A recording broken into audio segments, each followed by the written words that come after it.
नमस्कार प्यारे साथियों, स्वागत है आपका हमारे ऑनलाइन यूट्यूब चैनल पर। यदि आप चैनल पर नए हैं तो चैनल को कर दीजिए लाइक, शेयर एंड सब्सक्राइब।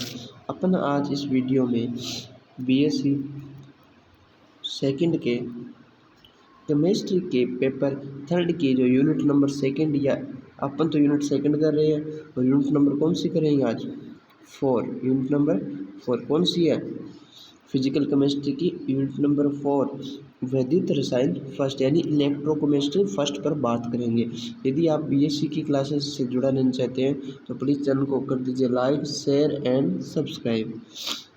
अगर आपको बीएससी के नोट्स कुछ चाहिए तो प्लीज़ डिस्क्रिप्शन में दी गई टेलीग्राम लिंक पर क्लिक करके टेलीग्राम पर जुड़ जाइए। अन्यथा आप कमेंट बॉक्स में भी लिख सकते हैं, आपको नोट्स प्रोवाइड करा दिए जाएंगे। तो इसी कड़ी को आगे बढ़ाते हुए चलते हैं इलेक्ट्रोकेमिस्ट्री फर्स्ट पे।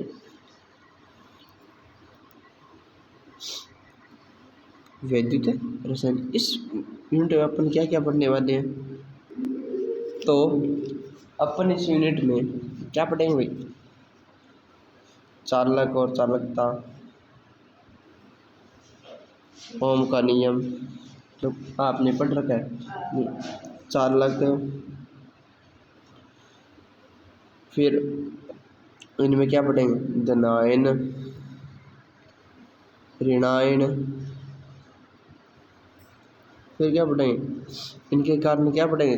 चालक में धनायन ऋण के अभिगमनांक, ठीक है, अभिगमनांक ये पढ़ेंगे। ये अभिनव आगे बढ़ेंगे, अभिगमनांक ज्ञात करने की विधि और टोटल वगैरह करेंगे। आगे करेंगे अनुमापन, क्या करेंगे? अनुमापन, परबल अमल, दुर्बल अमल क्या है? प्रतिरोध, विशिष्ट प्रतिरोध, सभी के बारे में अध्ययन करें। तो इसी कड़ी को आगे बढ़ाते हुए मैं चलता हूँ। पहले अपन देख लेते हैं जो वैद्युत रसायन है वो किसे कहते हैं। वैद्युत रसायन क्या होता है या किसे कहते हैं? इसे अपन कह सकते हैं कि रासायनिक विज्ञान की वह शाखा जिसके अंतर्गत क्या हुआ? रासायनिक ऊर्जा का विद्युत ऊर्जा में व विद्युत ऊर्जा का रासायनिक ऊर्जा में परिवर्तन का अध्ययन करते हैं, उसे क्या कहलाते हैं? वैद्युत रसायन। मतलब रासायनिक ऊर्जा है उसका विद्युत ऊर्जा, और जो विद्युत ऊर्जा है उसका किसमें? रासायनिक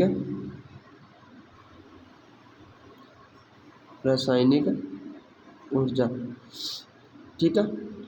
जो इलेक्ट्रॉनिक ऊर्जा है उसका केमिकल एनर्जी में, ठीक है, इलेक्ट्रॉनिक एनर्जी। मतलब अपने से भी दर्शाते हैं रासायनिक ऊर्जा का विद्युत ऊर्जा में और विद्युत ऊर्जा का रासायनिक ऊर्जा में परिवर्तन क्या कहलाता है? या परिवर्तन का जो अपन अध्ययन करते हैं वो क्या कहलाता है? वैद्युत रसायन, ठीक है। आई बात समझ में? ठीक है।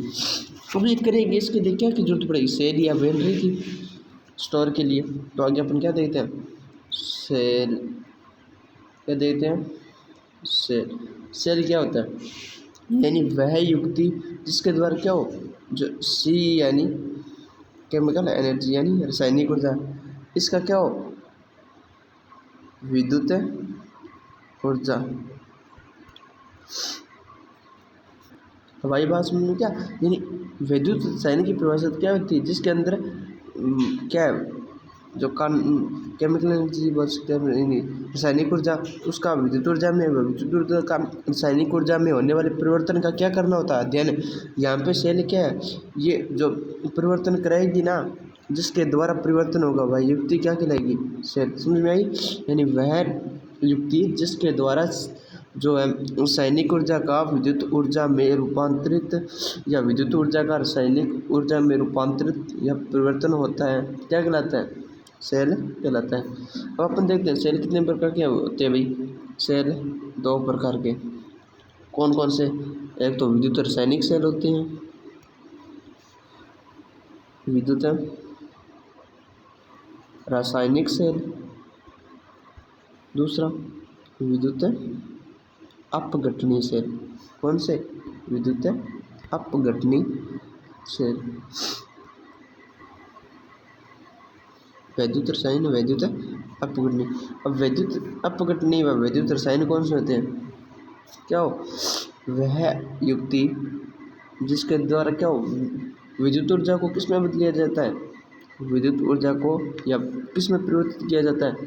रासायनिक ऊर्जा में। यानी रासायनिक सेल है मतलब रासायनिक ऊर्जा में बदलेगा। अपघटन सेल यानी जिसमें रासायनिक ऊर्जा को विद्युत ऊर्जा में बदला जाता है। वही बात समझ में। नेक्स्ट अपन करते हैं बैटरी। बैटरी, अभी बैटरी क्या होती है?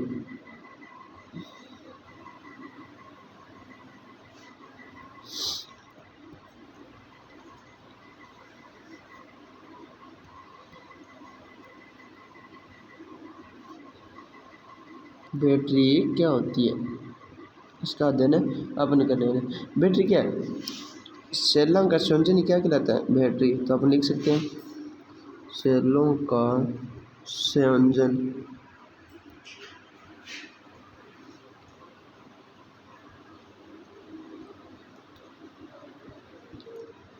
ठीक है, सेलों का संयोजन क्या कहलाता है? बैटरी कहलाता है। या सेलों को संयोजन को क्या कहते हैं? बैटरी कहते हैं। ठीक है, अब आगे चलते हैं ओम का नियम। ओम का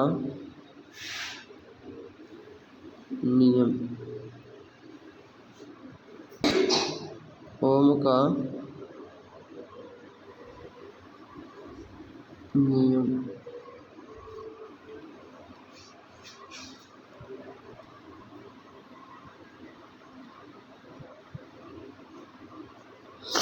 ओम का नियम क्या आता है? V बराबर आई आर, V बराबर आई आर। ठीक है, जहाँ क्या है? R क्या है? प्रतिरोध। ठीक है, इसका मात्रक क्या होता है? ओम। अब बात पूरी सुन लीजिए। यानी जब किसी जो चालक तार है में क्या करते हैं? अपनी विद्युत धारा प्रवाहित करते हैं। चालक तार में क्या करते हैं? विद्युत धारा प्रवाहित।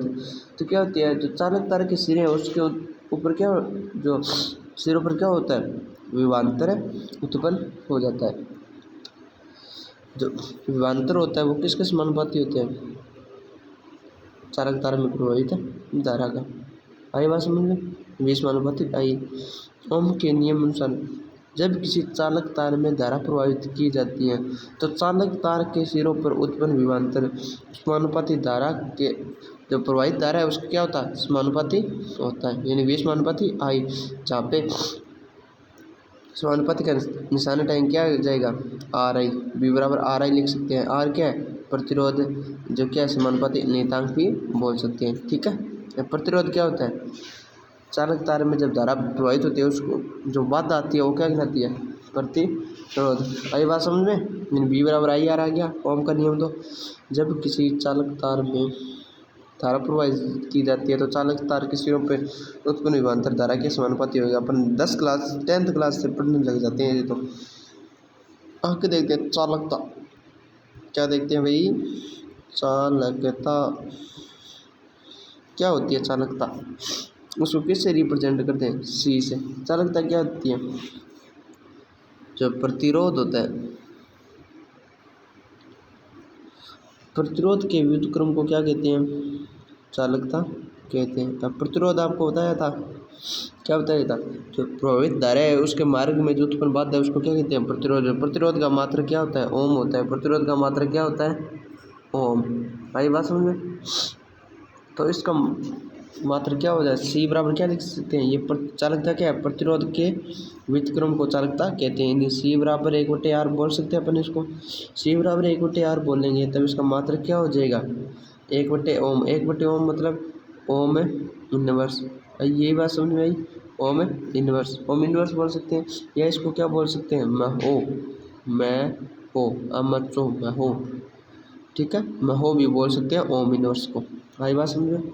इसके आगे अपन इस चालकता से क्या होती है? जो चालकता है उसकी क्या मापी जाती है? सामर्थ्य। क्या मापी जाती है? सामर्थ्य मापी जाती है। चलिए नेक्स्ट चलते हैं। नेक्स्ट अपन देखते हैं विशिष्ट प्रतिरोध पर। किस पर? विशिष्ट प्रतिरोध। ये विशिष्ट प्रतिरोध क्या होता है अभी? विशिष्ट प्रतिरोध क्या होता है, इसको किससे रिप्रेजेंट करते हैं, रो से। ये बात समझ में। अब देखो, यानी जब किसी चालक तार है उसका प्रतिरोध क्या हो, चालक तार का माने चालक तार का प्रतिरोध समानुपाती होता है लंबाई के, चालक तार की लंबाई के समानुपाती व उसके जो काट का जो क्षेत्रफल है उसके समानुपाती L/A। वही बात समझ में, यही होगा 1/, यानी काट के क्षेत्रफल के क्या होगा व्युत्क्रमानुपाती। तो ये समीकरण नंबर 1 व 2। यानी अपन कहते हैं किसी चालक तार का प्रतिरोध चालक तार की लंबाई के तो क्या होता है समानुपाती व उसके काट के क्षेत्रफल के क्या होता है व्युत्क्रमानुपाती। तो अपन क्या लिख सकते हैं समीकरण 1 व 2 से R समानुपाती L/A लिख सकता हूँ। ठीक है, अब ये समानुपाती नियतांक हटाऊंगा तो आगे क्या आ जाएगा R बराबर रो L/A, ये आ गया। यदि मैं L बराबर 1 सेंटीमीटर, लंबाई 1 सेंटीमीटर लूँ और जो क्षेत्रफल है वो क्या लूँ 1 सेंटीमीटर की स्क्वायर, तो R का मान किसके बराबर हो जाता है, R बराबर रो हो जाता है ना, R बराबर क्या हो जाता है रो। तो मैं इसको क्या लिख सकता हूँ, इसको क्या लिख सकता हूँ, पर R का मान रो का मात्रा क्या होगा ओम ही होगा क्योंकि R का मान भी ओम है। तो इस परिभाषा को क्या लिख सकता हूँ, जो परिभाषा है विशिष्ट प्रतिरोध क्या लिख सकता हूँ, यानी 1 सेंटीमीटर लंबाई वाले व 1 सेंटीमीटर स्क्वायर जो काट के क्षेत्रफल वाले चालक तार का प्रतिरोध विशिष्ट प्रतिरोध कहलाता है। यानी 1 सेंटीमीटर लंबाई व 1 सेंटीमीटर स्क्वायर जो अनुप्रस्थ काट के क्षेत्रफल वाले चालक तार का प्रतिरोध क्या कहलाता है विशिष्ट प्रतिरोध। आप अपनी लैंग्वेज में भी ये लिख सकते हो। ठीक है, आगे अपन देखते हैं विशिष्ट चालकता। अब जो पहले वाली चालकता थी वो तो क्या थी प्रतिरोध के व्युत्क्रमानुपाती, तो ये क्या होगी विशिष्ट चालकता। इसको किससे रिप्रेजेंट करते हैं के से, किससे के से, के से। तो ये के क्या होगा जो विशिष्ट प्रतिरोध था यानी रो उसके क्या हो जाए व्युत्क्रमानुपाती, के व्युत्क्रमानुपाती R/A। आई बात समझो, व्युत्क्रमानुपाती नहीं के बराबर होगा भाई, के बराबर 1/रो। तो अपन क्या बोल सकते हैं यानी L/RA बोल सकते हैं। आई बात समझ, L/RA रो का मान रख दिया लास्ट में, जैसे यहाँ पे देखो रो का मान R इंटू L/A बन रहा है ना, यहाँ से ये रख दिया।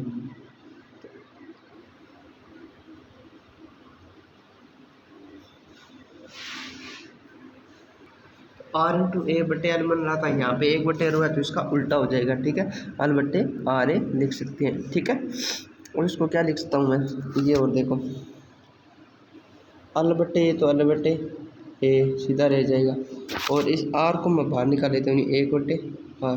तो अपन क्या पढ़ते हैं पहले क्या होगा चालकता को क्या पढ़ा है डायरेक्ट चालक कि प्रतिरोध का व्युत्क्रम, ये प्रतिरोध का व्युत्क्रम ही है, प्रतिरोध का व्युत्क्रम C बराबर 1/R था तो इसका मान तो C हो गया, C इंटू L/A। आई बात समझे। अब क्या लिख सकते हैं L का मान 1 ले लेते हैं। ठीक है, या K का मान क्या आ गया C इंटू L/A। अब देखो चूँकि L बराबर 1 सेंटीमीटर और A बराबर 1 सेंटीमीटर की स्क्वायर मान लेते हैं, तब क्या होगा ये मान K बराबर C।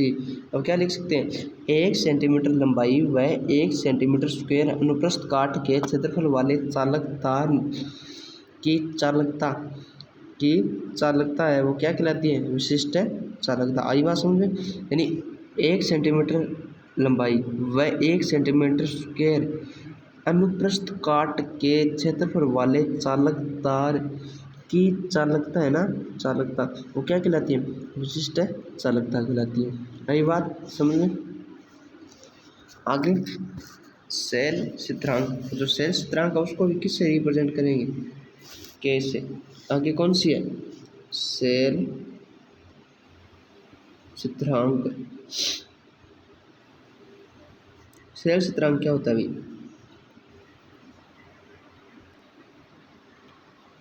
सेल स्थिरांक क्या होता है,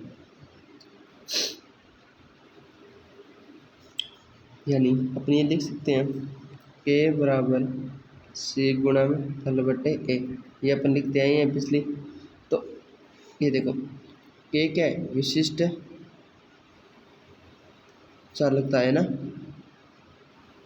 सी क्या है, चालकता, और गुणा में एल बटे ए क्या ले लेते हैं, सेल स्थिरांक। क्या ले लेते हैं, सेल स्थिरांक। आई बात समझ में। तो क्या लिख सकते हैं अपन इसकी डेफिनेशन कि किसी भी इलेक्ट्रोड का सेल स्थिरांक वह गुणांक होता है जिसे विलयन की चालकता से गुणन करने पर विशिष्ट चालकता प्राप्त हो जाती है। क्या हो जाती है, विशिष्ट चालकता प्राप्त हो जाती है। आगे देखने वाले तुल्यांकी चालकता। तुल्यांकी चालकता